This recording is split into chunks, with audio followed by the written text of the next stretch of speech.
સુરતના અમરોલી વિસ્તારમાં આવેલ વલ્લભનગર સોસાયટી ખાતે શ્રી રાધેકૃષ્ણ મહિલા મંડળ દ્વારા આયોજિત શ્રીમદ ભાગવત કથામૃતનો લાભ સ્થાનિકે લીધો હતો।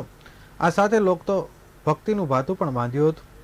શ્રી રાધેકૃષ્ણ મહિલા મંડળ દ્વારા અમરોલી છાપરા ભાઠા રોડ પર આવેલ વલ્લભનગર સોસાયટી ખાતે શ્રીમદ ભાગવત કથામૃતનું આયોજન કરવામાં આવ્યું હતું। ગત તારીખ 10મી મેના રોજથી આ કથાનો પ્રારંભ થયો હતો, જે કથા આજે પૂર્ણ થઈ છે। આ સમગ્ર કથા ભગવાન શ્રી કૃષ્ણના વિવિધ અભિભૂત કરી દેતા પ્રસંગોનું વર્ણન કરવામાં આવ્યું હતું। પૂજ્ય શ્રી ભરતભાઈ શાસ્ત્રીએ મધુર વાણીમાં સંગીતમય શૈલીમાં રજૂ કરાયું હતું। સાથોસાથ અત્યારના કળિયુગમાં ભજન કીર્તન તેમજ શ્રદ્ધારૂપી કથાના માધ્યમથી જીવનનો થાક કઈ રીતે ઉતારી શકાય તેમજ દયા, દાન, તપ, કર્મ, ક્રિયા જીવનમાં કેટલું મહત્વ છે તે પણ વક્તા ભરતભાઈ શાસ્ત્રી દ્વારા લોકોને ભાગવતના વિવિધ પ્રસંગોથી સમજાવવામાં આવ્યું હતું। આ સમગ્ર ભાગવત પારાયણ દરમિયાન મોટી સંખ્યામાં લોકો હાજર રહીને કથામૃતનો લાભ લીધો હતો।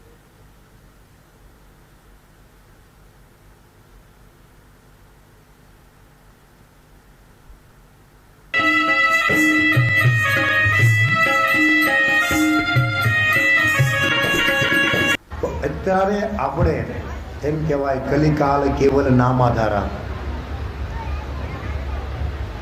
એવું ભગવાન શ્રી કૃષ્ણચંદ્રનું વાંગમય સ્વરૂપ જે ભગવાનની વાણીમય મૂર્તિ છે, એવું શ્રીમદ ભાગવત કથામૃત, આ કથાને અમૃત કીધું છે, તો એવું શ્રીમદ ભાગવત કથામૃતનું આયોજન અમારે એમ કહેવાય પરમ વૈષ્ણવ, પરમ કૃષ્ણ અનુરાગી એવું વલ્લભનગર સોસાયટી અમરોલી વિસ્તારમાં આવેલી છે, છાપરા ભાઠા રોડ ઉપર વલ્લભનગર સોસાયટી, અને તેમાં રાધા કૃષ્ણ મહિલા મંડળ દ્વારા આયોજિત આ કથા છે।